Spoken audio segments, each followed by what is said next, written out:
ஐயப்பன் அவதாரம். மகிழ்ச்சியை கொள்வதற்காகத்தான் ஐயப்பனுடைய அவதாரம். இப்போ ஐயப்பன் மகிழ்ச்சி சம்ஹாரம் பண்ணியாச்சு.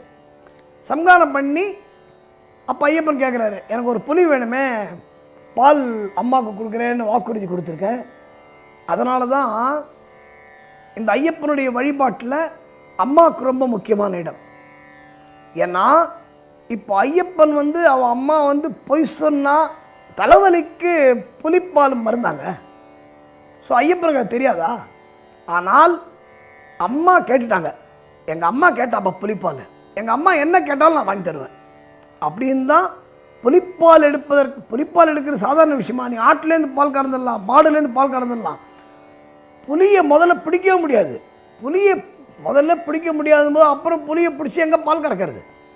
இருந்தாலும் ஐயப்பன் தன்னுடைய தாய்க்கு கொடுத்த வாக்குறுதிக்காக, அதனால தான் ஐயப்பன் வழிபாட்டில் அம்மா முக்கியம். நான் மாலை பாடும்போது ஏன் அம்மா கையால் மாலை போடணும்னு சொல்கிறேன் அப்படின்னு சொன்னால், அதே மாதிரி அப்பா பர்மிஷன் கொடுத்துடலாம் சபரிமலை போகிறதுக்கு, சரி போயிட்டு வாடா ஜாலியாக போயிட்டு வாடா அப்படின்னு சொல்லலாம்.